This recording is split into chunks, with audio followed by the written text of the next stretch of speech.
Mixie జార్‌లో beetroot and moringa leaves add చేసుకోండి. And pumpkin seeds కొంచెం యాడ్ చేసుకున్నాను నేను. మొరింగా లీవ్స్ ఇలా డ్రై చేసుకొని ఎయిర్‌టైట్ కంటైనర్‌లో ఇట్లా స్టోర్ చేసుకుంటున్నా నేను. ఆ మిక్స్చర్ అంతా ఒక బౌల్‌లో ట్రాన్స్‌ఫర్ చేసేసుకొని, కొంచెం సెసమీ సీడ్స్ కొంచెం యాడ్ చేసుకున్నా. అండ్ ఇది మల్టీగ్రెయిన్ ఆటా ఇది యూజ్ చేస్తున్నా నేను. 1 కప్ మల్టీగ్రెయిన్ ఆటా వేసుకున్నాను. హై ప్రోటీన్ పన్నీర్ యూజ్ చేసుకున్నాను. ఇది కొంచెం స్మాష్ చేసేసుకొని చపాతీలోనే కలిపేసుకున్నాను పిండిలోనే. రెగ్యులర్ చపాతీ ఎలా చేసుకుంటారో అదే చేసేసుకోవడమే. ఇలా రౌండ్‌గా నాకు రాలేదని చెప్పి నేను ఈ క్యాప్ యూజ్ చేసి చేశాను.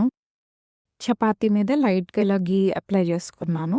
అంటే high protein and more nutrients ఉన్న చపాతీ. దీంట్లో మనం moringa leaves, pumpkin seeds, sesame seeds and paneer చాలా యాడ్ చేసాము. చాలా హెల్తీ. కిడ్స్ కూడా హ్యాపీగా తినేసేయొచ్చు.